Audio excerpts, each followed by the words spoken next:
Shavua Tov. We have a story about the palace.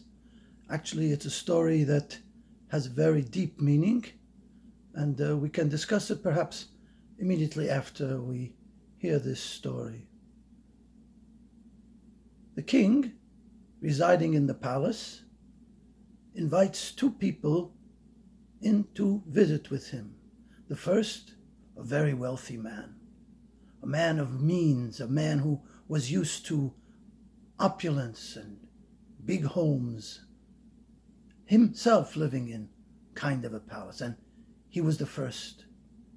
Well, he entered into the first chamber of the palace, and the room was immense. He looked up.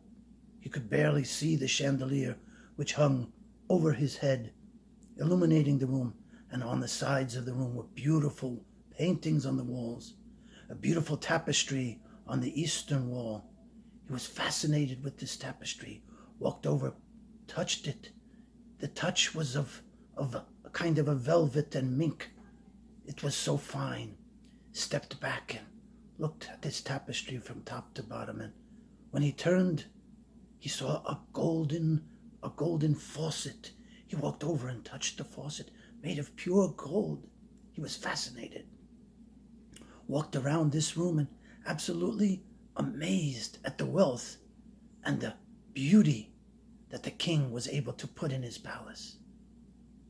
He stood in this room for many, many minutes, until easily a half an hour or 40 minutes passed. By and by, the second man approached the door to enter into the palace of the king. This second man was a simple man, not a man used to opulence, not a man used. He lived in a very simple home. The second man walked into this beautiful room, barely noticed the first man, hardly noticed at all the chandelier, except that it illuminated the room and showed him a door at the other end of the room. Walked through the room, never glancing to the left at the tapestry, nor behind him to this beautiful gold faucet.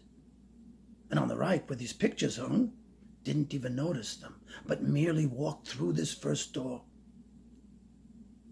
Walked into the second room, a much smaller hallway, rather narrow, also beautifully adorned. But again, the second man didn't even notice.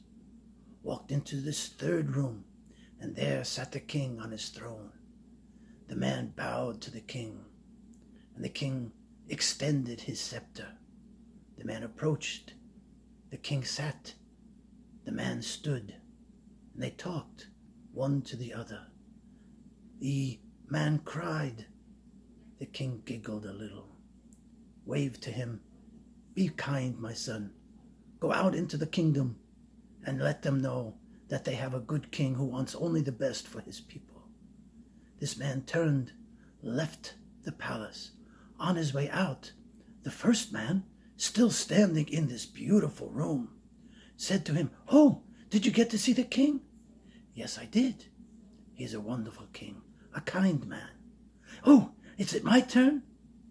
Well, the guard immediately said to him, "Oh, we're sorry, but the king has left for the day." That's the end of the story. The story has a wonderful meaning. You see, we, his people, we have an opportunity to visit with the king, to learn from the king what we are supposed to do in life. And if we have the brains and we don't get sidetracked, we will go right to the king, and the king will instruct us what to do. But if we get caught up in the majesty of his kingdom, this world, and its opulence, we will miss the whole purpose of life. God bless you. Enjoy your week.